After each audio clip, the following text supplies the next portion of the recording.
우리는 지난주일에 요한계시록 강의를 시작하면서 개론적인 내용을 살펴보았습니다. 근데 이 요한계시록 공부하기 전에 먼저 앞에 있는 파워포인트 들어보시면서 요한계시록 이 구조를 한번 머릿속으로 정리를 해보시기를 바랍니다. 쭉 나열을 해놓으니까 복잡하다 싶어 생각하지만 실질적으로 복잡하지 않다는 것을 보게 될 것입니다. 요한계시록은 반복적으로 병행하고 있는 것을 볼 수가 있습니다. 그래서 먼저 1장은 서론으로서 인사와 또 요한계시록의 주제가 나옵니다. 그리고 2장과 3장은 7교회에 보내는 7편지가 기록되고 있습니다. 그런 뒤에 4장, 5장을 가게 되면 하늘 보호자에서 예배가 펼쳐집니다. 이 하늘 보호자의 예배가 펼쳐지고 난 뒤에 거기에 보게 되면 하나님께서 오른손에 봉안책을 들고 계신다는 이야기가 나옵니다. 이 봉안책, 이게 개봉되어져야만 역사가 이루어지고 있습니다. 그런데 이 개봉한 책 6장 1절을 넘어가 보게 되면 이 개봉한 책을 어린 양이신 예수님께서 떼셨더라. 그래서 첫째 인을 떼시고 둘째 인을 떼시고 인을 다 떼시고 난 뒤에 그 다음에 나팔을 부르고 나옵니다. 첫째 나팔을 불고 둘째 나팔을 불고 일곱째 나팔을 불고 난 뒤에 그 다음에 대접의 이야기가 나옵니다. 이게 몇 장까지 나오냐 그러면 16장까지입니다. 그러니까 6장에서 16장까지는 인의 7인, 7나팔, 7대접입니다. 그런데 7인에 관한 이야기는 사람에 대한 종말에 대한 재앙의 이야기이고 7나팔과 7대접은 마지막에 이루어지는 자연에 대한 재앙에 관한 이야기라고 볼 수가 있습니다. 자, 이 이야기를 다루고 난 뒤에 그 다음에 17장과 18장은 바벨론의 멸망에 관한 이야기가 나오고 19장에는 어린 양 혼인잔치의 이야기가 나옵니다. 혼인잔치가 벌어지고 난 뒤에 이제 이루어지는 것은 뭡니까? 천년왕국입니다. 이 천년왕국이 20장에 이루어지고 난 뒤에 21장과 22장에서는 신천지의 이야기가 나옵니다. 간단하지 그죠? 쉽지요? 어렵나요? 간단하게 생각해 보십시오. 자, 1장은 서론이고 서론과 주장이고 그 다음에 2장 3장은 7교회와 7개 보는 7편지고 그 다음에 4장과 5장은 하늘나라 보호자에서 예배, 하늘 보호자가 예배가 펼쳐지고 그런데 6장 1절에서 어린 양이 7봉안책을 떼음으로 시작해서 되어지는데 6장에서 16장까지가 7인과 7대접과 7나팔에 관한 이야기가 나옵니다. 그리고 17장과 18장은 바벨론의 멸망에 관한 이야기가 나오고 그리고 19장에는 어린 양 혼인잔치의 이야기가 나옵니다. 그러고 난 뒤에 20장에는 천년왕국이 이루어지고 천년왕국이 끝나고 난 다음에 21장과 22장에는 신천신지가 이루어진다는 이야기입니다. 간단한 이야기입니다. 자, 그런 의미에서 우리가 이 요한계시록의 구조를 아마 이번 주 세일 가족 모임에서 이 문제도 다시 한번 전 두 번째 문제에 다루도록 되어져 있을 것입니다. 인터넷 홈페이지 들어가면 또 동영상을 들을 수가 있고 볼 수가 있으니까 아마 쉽게 정리가 될 것인데 복잡하게 생각할 필요 없습니다. 7편지, 또 7인, 7나팔, 7대접 이렇게 이야기 되니까 가장 쉽다는 것입니다. 자, 그래서 가자 요한계시록. 저는 이 가자는 말이 무슨 말인지 몰랐어요. 도대체 요즘 뭐 그레이 뭐 별소리 위에 다 나오니까 이게 단어가 뭔지 싶은데 보니까 가자라는 말이 우리나라 사람보다 외국 사람 더 잘 알더라고요. 가자, 해보자 뭐 이런 식의 이야기인데 자, 그래서 제가 요한계시록 그러면 여러분은 가자라고 한번 여쭤보시기 바랍니다. 자, 요한계시록 힘이 다 빠져가지고 뭐 좀 액센트 살려보시면서 자, 요한계시록 자, 그래서 오늘 본문의 내용은 인사의 말씀과 송영과 주제와 보장에 관한 이야기가 나옵니다. 여기서 보장이라고 하는 말은 어떤 어려운 일들 속에서도 그의 선택된 백성들을 향한 하나님의 확실한 보호하심 을 이야기를 하는 것입니다. 그래서 본문의 구조를 보게 되면 먼저 4절부터 5절 상반절까지는 인사말이고 5절 하반절부터 6절까지는 송영입니다. 그리고 7절은 요한계시록의 주제이고 8절은 보장입니다. 우리 헬라어로 인사말을 할 때는 보통 송신자인 보내는 사람이 있고 수신자인 받는 사람이 나옵니다. 그런데 사도 요한은 성경의 다른 서신들처럼 인사말을 단순하게 누가 누구에게 이 편지를 쓴다라고 간단하게 말하지 않고 아주 길게 축복의 인사를 나누고 있는 것을 보게 됩니다. 그 이유는 지금 사도 요한이 굉장히 감격한 가운데 서고 있기 때문인 것입니다. 어린 양신 예수 그리스도, 주님께서 이 땅에 계실 때에 늘 사랑을 받았던 또 사랑했던 그 예수 그리스도께서 직접 요한에게 임하시고 그 요한에게 받으라고 적으라고 말씀하십니다. 그러니 이게 얼마나 흥분되고 감격되었겠습니까? 그래서 인사말을 쓰는데도 풍성한 주님의 은총을 밝히지 않고서는 도저히 견딜 수가 없었다는 것입니다.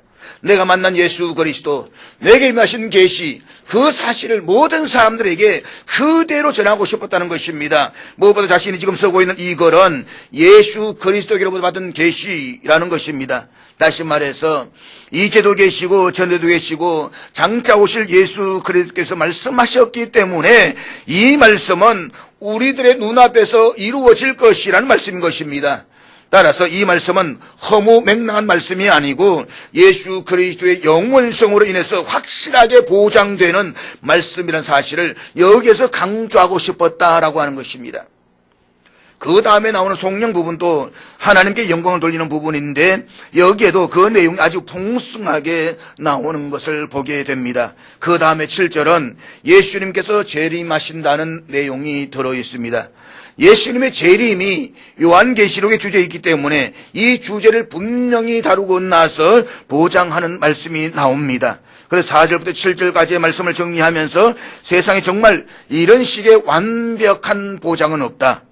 완벽한 보장 중에서 가장 완벽한 보장이다라고 하는 것을 우리는 확인할 수가 있는 것입니다. 그래서 인사를 통한 보장, 성령을 통한 보장, 주제를 통한 보장, 그리고 이 완벽한 보장이 오늘 우리가 생각하고자 하는 말씀의 내용인 것입니다. 본문을 보시기를 바랍니다. 이 편지를 쓰는 사람은 누구입니까? 요한입니다. 사도 요한입니다. 그리고 이 편지를 받는 수신자는 아시아에 있는 7 교회들입니다. 지난주에 말씀을 드릴 때에 요한계시록의 문학적인 장르는 예언적 묵시라고 했습니다. 그런데 요한계시록 오늘 본문의 4절 말씀을 보게 되면 이 요한계시록은 예언 형태의 묵시록이면서도 동시에 평지 형태로 되어져 있는 것을 알 수가 있습니다. 그러니까 4절부터 22장 마지막 절까지가 편지 형태로 쓰여진 내용인데 사도 요한이 아시아에 있는 7 교회에 보내는 편지라고 하는 것입니다. 자, 이제 사도 요한이 아시아에 있는 7 교회 편지를 보냈는데 이들 7 교회들은 명단은 본문 11절에 기록되어져 있습니다. 11절 말씀 우리 다 같이 읽도록 하겠습니다. 같이 읽습니다. 시작. 자, 앞에 있는 지도 한번 띄워주시기를 바라겠습니다. 이 앞에 있는 지도를 통해서 볼 수 있겠습니다만 이 아시아 7 교회는 소아시아 지역 지금의 터키에 위치하고 있다는 것입니다. 보면은 반모섬이 있고 반모섬 에베소, 스무나, 버가모, 두아디라, 사데, 빌라델비아, 라디게아 여기 한 지역에서 고스란히 모여져 있는 그런 상황이라고 우리가 볼 수가 있습니다. 그런데 지금 여기에 가보면 교회는 흔적도 없다는 것을 우리가 보면서 안타까움을 갖지 않을 수가 없습니다. 근데 이들 7 교회들에게 보낸 편지를 놓고 학자들이 해석을 할 때에 이것은 단순히 7 교회가 아니고 교회사의 7 시대를 말하는 것이다 라고 주장하는 사람들이 있습니다. 예를 들면 에베소 교회는 사도 시대를, 스무나 교회는 순교 시대를, 버가모 교회는 콘스탄틴 황제 저기로부터 7세기까지를 가리킨다라고 말합니다. 그리고 두아디라 교회는 교황청이 지배하던 중세 시대를 말한다라고 말하면서 7 교회를 7 시대로 해석하는 사람들이 있습니다. 이들을 가리키고 있는 세대주의자라고 말하는데 이것은 잘못된 해석입니다. 어느 시대든지 에베소, 스무나, 버가모, 두아디아, 또 사데, 빌라델비아, 라오디게아 교회의 모습들이 다 있습니다. 초대교회 시대에도 라오디게아 교회가 있었고 지금 또 라오디게아 교회와 같은 교회들이 있습니다. 초대교회 시대에도 빌라델비아 교회가 있었고 지금도 빌라델비아와 같은 교회들이 있습니다. 그러므로 본문의 7교회는 사도 요한 당시에 실제로 존재했던 7교회들입니다. 동시에 성령이 교회들 하시는 말씀을 들을지어다 라고 말씀하고 있기 때문에 이것은 모든 성령이 모든 시대에 모든 장소에 있는 교회들에게 주시는 말씀이라는 것입니다. 그러니까 이 말씀은 오늘 우리에게 주시는 말씀입니다. 그런데 이렇게 7교회들의 편지를 하시면서 그 밑에 인사의 내용의 사도 요한은 삼위일체 하나님을 이야기하고 있습니다. 먼저 본문에서 이제도 계시고 전에도 계셨고 장차 오실이라고 했습니다. 이것은 성부 하나님을 가리킵니다.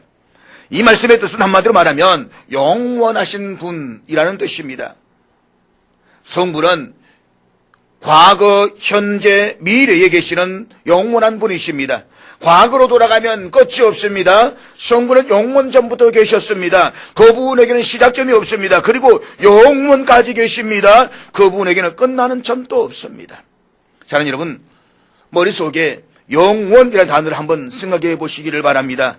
너무너무 멀어서 생각조차 할 수가 없습니다. 영원 전부터 현재로 해서 영원 후까지 계시는 분이십니다. 그분에게는 시작점이 없습니다. 또 끝나는 점도 없습니다.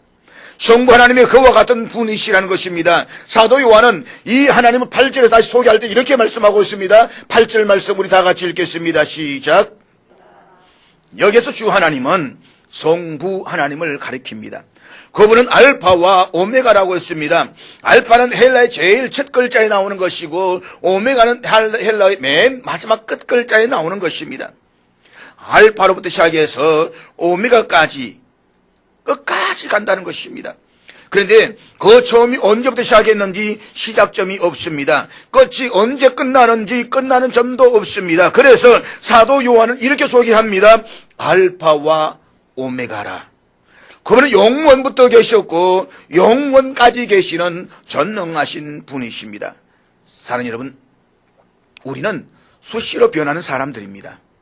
우리 똑같은 사람임에도 불구하고 아침 저녁으로 전혀 다른 사람으로 변합니다. 그렇지만 하나님께는 이런 일은 상상조차 할 수가 없습니다. 우리 하나님은 영원토록 변하지 아니하십니다. 영원토록 변하지 않는 하나님 앞에 우리는 참으로 많은 힘과 위로를 받을 수밖에 없는 것입니다. 우리 앞에 되신 하나님의 약속은 시간의 환경에 따라서 변하는 것이 아니라 영원토록 신실하시고 변하지 아니하시고 진실하시고 한결같으십니다. 절대로 변하지 않는 불변하신 하나님 아버지, 그분이 바로 우리의 하나님이십니다. 이것은 우리의 참으로 놀라운 보장이 아닐 수가 없습니다. 우리에게 때로 쓰러지고 좌절하고 믿음이 뒷걸음질 치기도 하고 배반하기도 하지만, 그러나 우리를 향하신 하나님의 계획하심은 영원토록 흔들리지 아니하시고 변하지 아니하시고 확실하시다, 이 말씀인 것입니다. 그리고 우리가 이 사실을 깨닫게 되는 순간 이것이 얼마나 놀라운 은혜요 축복인 것인가를 고백하지 않을 수가 없는 것입니다. 그 다음에 이어지는 그 보좌 앞에 있는 7명은 성령 하나님을 가리킵니다. 이 말씀은 하나님의 보좌가 있는데 그 앞에 7영이 계신다, 그런 말씀이 아닙니다. 여기서 7이라는 숫자는 완전수를 말합니다. 성령을 완전하신 하나님 표현할 때 사도 요한은 7영이라고 표현하고 있는 것입니다. 스가랴 4장 6절과 7절 보면 하나님께서 스룹바벨에게 이렇게 말씀하십니다. 우리 다 같이 읽겠습니다. 시작. 아멘. 자, 우리가 여기서 스룹바벨이라는 이름 대신에 자신의 이름을 넣어가지고 7절 말씀, 자신의 이름을 7절만 우리 한번 같이 읽도록 하겠습니다. 같이 읽습니다. 시작. 큰 산아 내가 무엇이냐, 내가 오두첼에게 평지가 되리라. 그가 머릿돌을 내놓을 것이며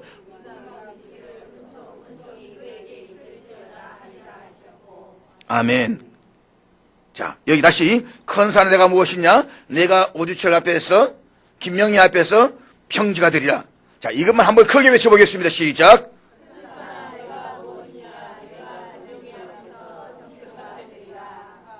큰 산이 작은 산도 평지가 안 되겠습니다. 신앙생활에 그렇게 힘이 없어 어떻게 하겠습니까? 다시 한번 크게 한번 외쳐보겠습니다. 큰 산아 시작. 큰 산아 내가 무엇이냐, 내가 오두첼 앞에서 평지가 되리라. 아멘. 그 다음에 나오는 5절에 나오는 충성된 정인으로 죽은 자들 가운데서 먼저 나시고 땅의 임금들의 머리가 되신 분은 성자이신 예수 그리스도이십니다. 따라서 여기에는 성부도 나오고 성령도 나오고 성자도 나옵니다. 그런데 우리가 여기서 유념해야 될 것은 이점 성부 하나님이 나오고 또 성령 하나님 나오고 성자 하나님 나온다라고 해서 삼위가 각각 따로 존재하신다라는 이야기가 아닙니다. 그러면 삼위일체가 아닙니다. 다시 말해서 삼위일체 세 위격은 동등하시고 영원 전부터 한 분의 신성 안에 함께 계셨다는 것입니다. 그래서 삼위일체 하나님 결코 따로 나눌 수가 없는 분이십니다. 그럼에도 불구하고 우리의 구원을 위해서 삼위 간에 구별은 존재한다는 것입니다. 이것을 신학적인 용어로 경륜적 삼위일체라고 말합니다. 경륜적 삼위일체라는 것은 구원의 경륜 가운데 성부, 성자, 성령이 서로 구별된 행위자가 되신다라고 하는 것입니다. 쉽게 말하면 삼위일체 하나님께서는 우리의 구원을 위해서 사역을 나누셨다는 것입니다. 그래서 때로는 삼위일체의 사역들을 설명하기 위해서 성부, 성자, 성령을 말하지만 그러나 동시에 그 모든 사역들은 한 분 하나님 안에서 이루어진다라고 해야 되는 것입니다. 그렇다면 사도 요한이 이 점 삼위 하나님을 구별해 소개하는 이유가 무엇입니까? 우리 사도 요한이 주님께로부터 이 계시를 받아서 기도하고 있을 때의 시대적 상황을 먼저 기억하시기를 바랍니다. 지금 사도 요한은 도미티안 황제가 만든 신상 앞에 절하지 않았다는 이유로 끓는 기름 속에 던져짐을 당한 이후에 밤모섬에 유배되어져 와 있습니다. 그래서 소아시아 7교회들을 비롯해서 주님의 교회와 성도들이 복음을 지키다가 불에 던짐을 당하거나 사자의 먹이가 되거나 순교를 당하고 있는 그런 상황에 있습니다. 이렇게 고통과 절망 속에 있는 교회와 성도들에게 삼위일체 하나님을 소개하는 것입니다. 알파와 오메가 되시는 하나님은 영원히 계시고 전능하신 분이십니다. 우리 향한 하나님의 약속과 사랑은 언제나 하늘결 같으십니다. 뿐만 하나님께서는 여리고성이든 큰 산이든 우리 앞에 있는 모든 장애물들을 평지로 만들어 주실 것입니다. 그리고 우리의 소망이신 주님께서 곧 오십니다. 그러므로 여러분 절망하거나 두려워하지 마십시오. 지금 사도 요한은 이 말을 전하고 싶은 겁니다. 그리고 고난당하고 있는 교회와 성도들에게 위로와 소망을 전하고 싶은 것입니다. 그렇습니다. 여러분 힘들고 고단하십니까? 오늘 현실 앞에서 절망이 되십니까? 그러나 염려하지 마십시오. 어제나 오늘이나 영원토록 변하지 하시는 분이 나를, 여러분을 한결같이 사랑하십니다. 성령 하나님께서 내 앞을 떡 가로막고 있는 아무리 큰 산도 평지로 만들어 주실 것입니다. 그리고 우리 주님은 곧 오십니다. 믿으시기를 축복합니다. 주님은 오십니다. 일반적 순서에 따르면 성부가 먼저 나오고 그 다음에 성자가 나오고 성령이 나와야만 합니다. 그런데 오늘 본문에서를 보게 되면 성부가 먼저 나오고 성령이 나온 다음에 성자가 나옵니다. 이유가 무엇입니까? 여기에는 이유가 있습니다. 그 뒤에 나오는 말씀들을 관찰해서 우리가 살펴보면 알 수 있습니다. 이것을 우리가 문맥적 해석이라고 말합니다. 다시 말하면 앞부분에 나온 구절과 뒷부분에 나온 구절을 보면서 지금 구절을 볼 수 있다라고 하는 것입니다. 그래서 요한계시록의 주인공은 누구냐? 성자 예수 그리스도이십니다. 그리고 성자 예수님이 다시 오신다는 재림이 주제입니다. 그런데 이것을 표현해 나갈 때에 인사말에서 성부를 이야기하고 성령을 이야기한 다음에 성자를 이야기합니다. 그런데 성령에 들어가면 성자라는 이야기가 또 나옵니다. 그 다음에 주제에 들어가서도 성자가 나옵니다. 그러니까 성자에게 초점을 맞추기 위해서 성부, 성령을 먼저 말씀을 드러난 다음에 성자 예수 그리스도를 말씀하고 있는 것입니다. 그 다음에 보면 충성된 정인으로 죽은 자들 가운데서 먼저 나시고 땅의 임금들의 머리가 되신 예수 그리스도라는 말씀이 나옵니다. 예수 그리스도의 충성됨은 완벽했습니다. 예수 그리스도는 이 땅에 당할 수 없는 모든 부끄러움들을 개의치 아니하시고 십자가에서 당신의 목숨을 내어주시기까지 충성했습니다. 그렇습니다. 예수님은 목숨을 걸고 성부 하나님의 뜻을 이루신 충성된 정인이십니다. 그래서 죽은 자들 가운데서 먼저 나시고 땅의 모든 임금들의 머리가 되신 분이십니다. 이것은 사도 요한 당시에 존재했던 땅의 모든 임금들만이 아닙니다. 그 이전과 그 때와 그 이후의 모든 임금들, 모든 최고의 권위자들의 머리가 되신다는 것입니다. 그리고 생각해 보십시오. 영원 무궁하셔서 그 시작점과 끝나는 점을 알 수 없는 영원하신 성부 하나님, 큰 산을 평지로 만드신 성령 하나님, 충성된 정인으로 목숨을 거시고 하나님의 뜻을 이루시고 죽은 자들 가운데서 부활하시고 모든 권력자들의 머리가 되신 성자 하나님, 이 세 분으로부터 은혜와 평강이 너희에게 있기를 원하노라.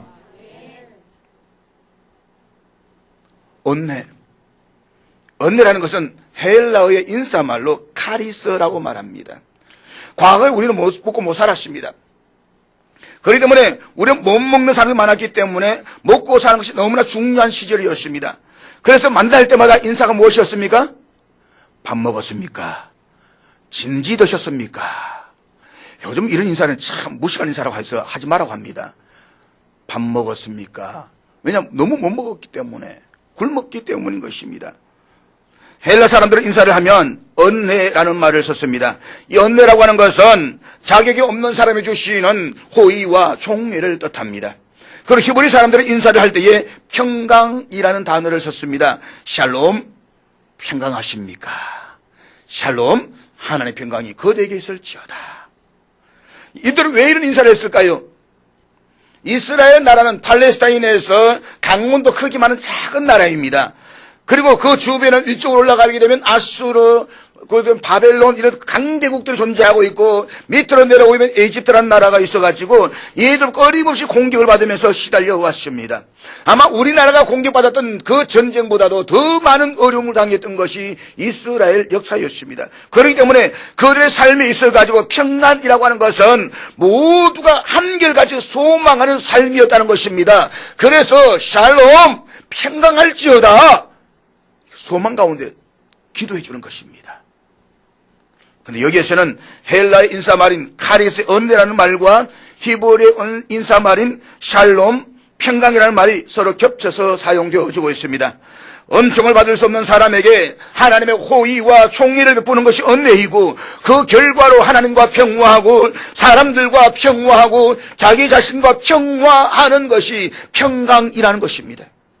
그러니까 본문에 사용하고 있는 인사말인 은혜와 평강이라는 말은 굉장히 좋은 인사말에 말할 수 있습니다. 그래서 우리 옆 사람 보시면 인사할까요? 은혜와 평강이 집사람이 있기를 원합니다.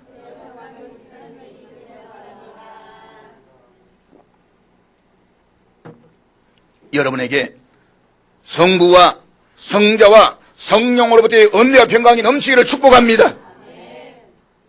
영원하신 성부, 큰 산을 평지로 만드신 성령, 그리고 모든 임금들의 머리가 되시는 성자, 이 삼위일체 하나님이 저 멀리 우리와 따로 계시는 분이 아니라는 것입니다. 우리가 직접 연결되어져 있습니다. 지금도 우리들에게 은혜와 평강을 끊임없이 부어주고 계십니다. 그러므로 오늘 저와 여러분들은 참으로 복된 존재들인 것을 믿으시기를 바랍니다. 우리 모두는 너무나도 큰 보장을 믿고 살아가는 사람들입니다. 그 다음에 성령 부분을 보도록 하겠습니다. 5절 하반절, 우리를 사랑하사 라는 말씀부터 시작해서 6절까지 우리 다 같이 읽겠습니다. 시작. 성령이라고 하는 것은 하나님께 영광을 돌려드린다는 것입니다. 우리 주 앞에 나와서 기도할 때마다 하나님께 영광을 돌려주려는 마음으로 충만해야만 합니다. 그래서 영광과 존귀와 부와 지혜와 아름다움과 그 모든 것을 다 하나님께 돌려드려야만 합니다. 지금 사도 요한은 영광과 능력이 세세토록 성자 하나님께 있기를 원합니다 라고 고백하고 나서 곧바로 이어서 아멘, 그렇게 되어지기를 원합니다 라고 고백하고 있는 것입니다. 그런데 사도 요한은 이 성령 부분에서 성자 하나님이신 예수 그리스도를 세 가지로 우리에게 소개하고 있습니다. 첫째로, 예수 그리스도는 우리를 사랑하신 분이십니다. 우리를 사랑하신 분이십니다. 여기서 우리를 사랑하사라고 하는 것은 과거형이 아니라 현재형입니다. 그런 일회적인 사랑이 아니라 끊임없이 터지는 샘물처럼 지속되어지는 사랑인 것입니다.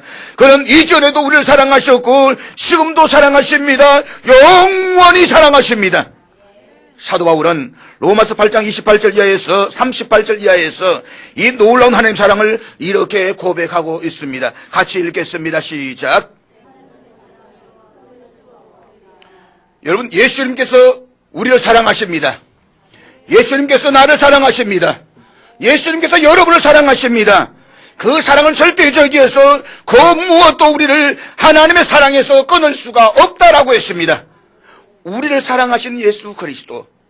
사랑하는 여러분, 이 말씀을 사도 요한이 계시로 기도하던 그 당시의 상황을 염두에 두고 한번 생각해 보십시오.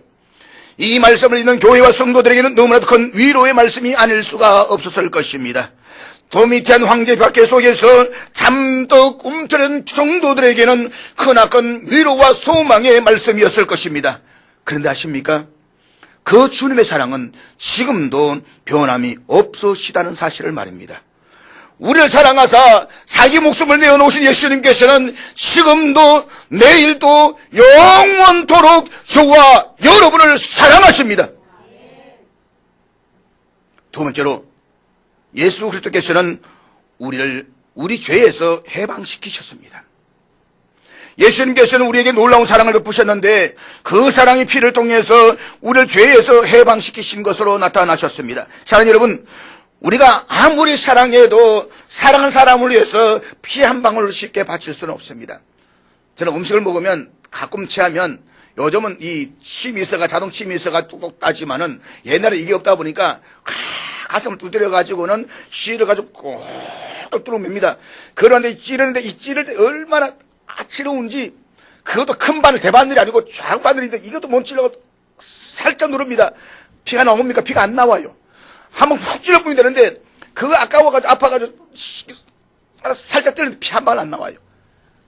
그 피도 아까운데 보십시오. 예수님께서는 우리를 죄에서 구원하시기 위해서 자신의 피를 다 주셨습니다.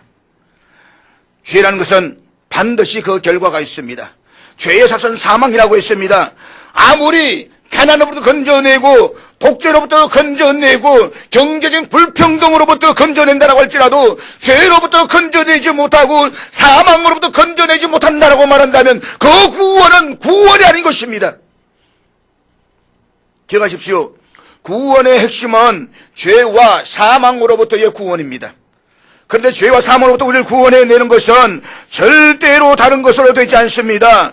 우리를 죄와 사망으로부터 건져내시기 위해서는 반드시 아들의 피가 있어야만 했습니다. 우리가 영원한 심판으로부터 면할 수 있는 유일한 방법은 아들이신 예수 그리스도 곧 어린 양의 피로 구속을 받는 것입니다. 그렇기 때문에 죄가 없으신 하나님의 아들이신 예수님께서 죄 많은 인간들을 대신해서 피를 흘리신 것입니다. 이 피를 통해서 죄와 상으로부터 해방을 받은 우리들입니다. 그러면 우리는 너무나도 고귀한 존재된 것을 믿으시기를 바랍니다. 너무너무 소중한 존재된 것을 믿으시기를 바랍니다. 세 번째로 예수 그리스도께서는 아버지 하나님을 위해서 우리를 나라와 제사장으로 삼으셨습니다. 그렇습니다. 예수님께서는 피를 흘리셔서 우리를 죄에서 해방하시고 우리 하나님 아버지를 위해서 나라와 제사장으로 삼으시는 은혜를 베풀어 주셨습니다.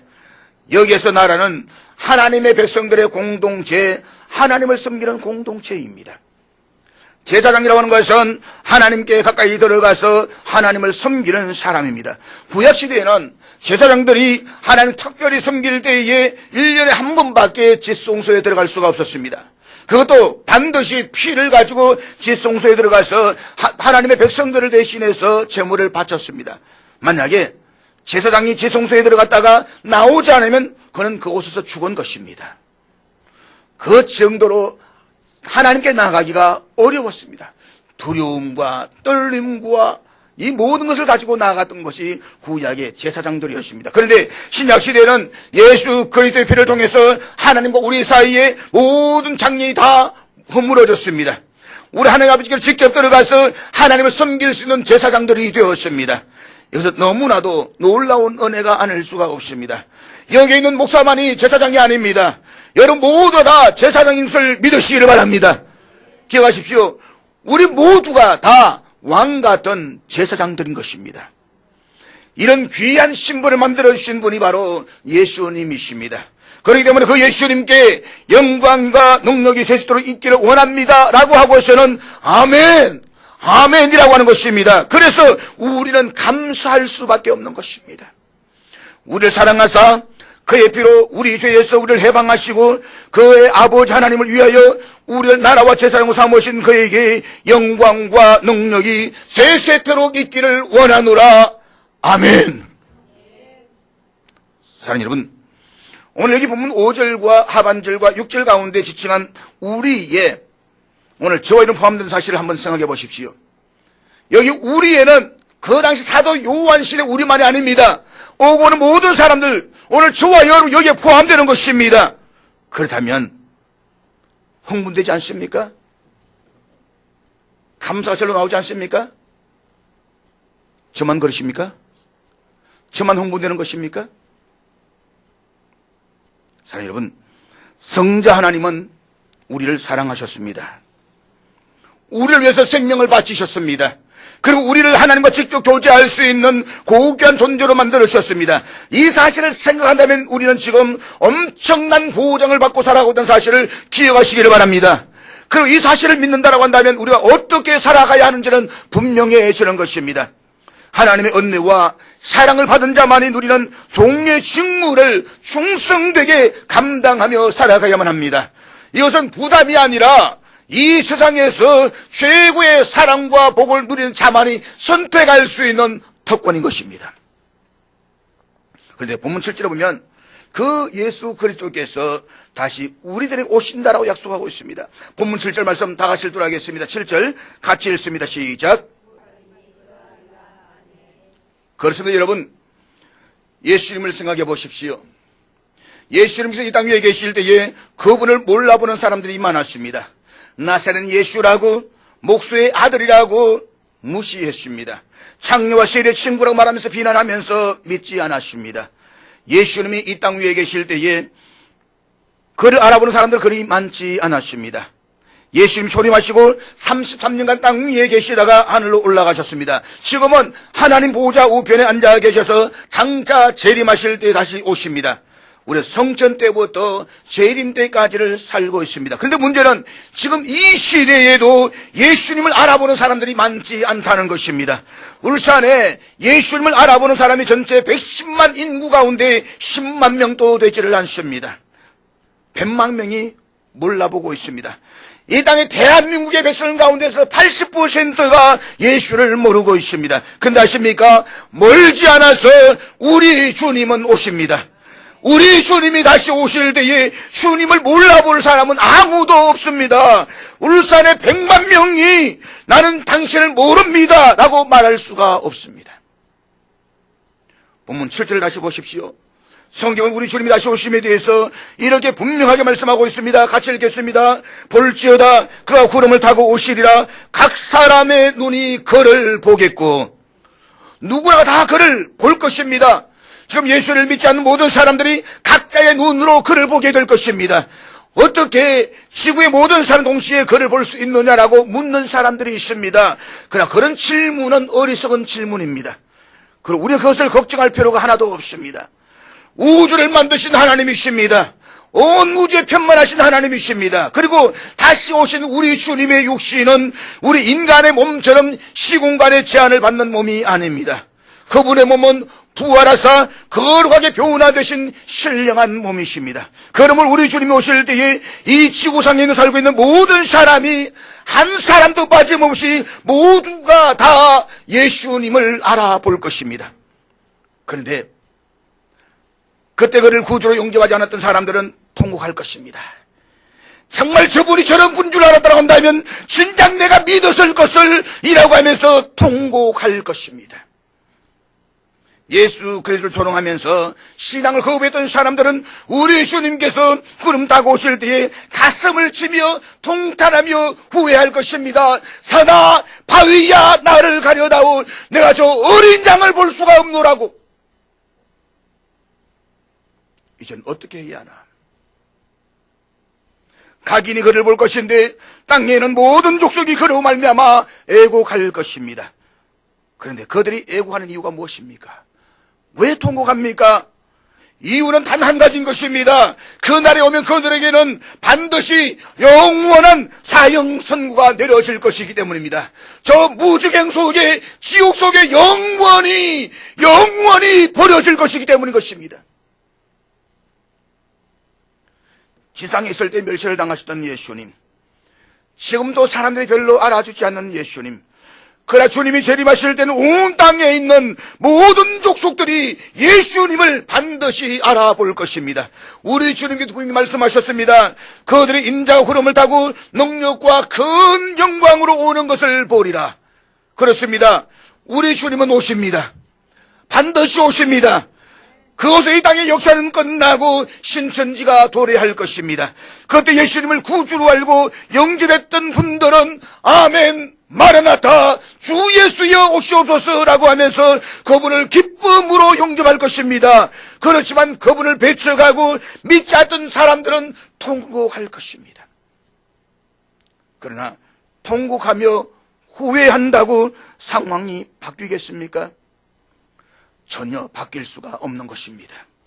현대 이 시점에서 마음과 태도가 바뀌지 않으면 영원한 통곡과 후회를 할 수밖에 없을 것입니다.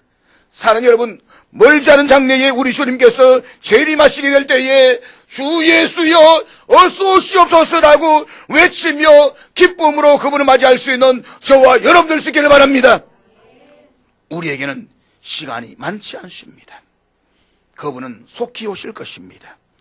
오늘일 수도 있고 내일일 수도 있습니다. 주께서 우리가 전혀 예기치 못한 순간에 도적같이 호련히 다시 오실 것입니다. 때문에 누가 나중에 믿지요, 좀 생활이 여유로워지면 교회 나가지요 라고 말한다면 그것은 참으로 어리석은 일일 것입니다. 그러므로 그분이 언제 오실는지 알지 못하지만 그분이 반드시 오신다는 사실을 믿고 그분을 나의 구주로 영접하고 믿음으로 살아갈 수 있기를 바랍니다. 그렇지 않으면 영원한 애국의 자리에 설 수도 있는 것입니다. 올라가세 올라가세 구름 타고서 성령 바람 부르면 높이 올라가 천군 천사 나팔 불며 환영하노라.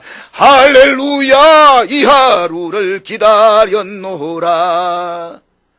사랑하는 여러분, 우리 지금 이 땅에서 힘들고 험난하고 고단한 삶을 살아갑니다.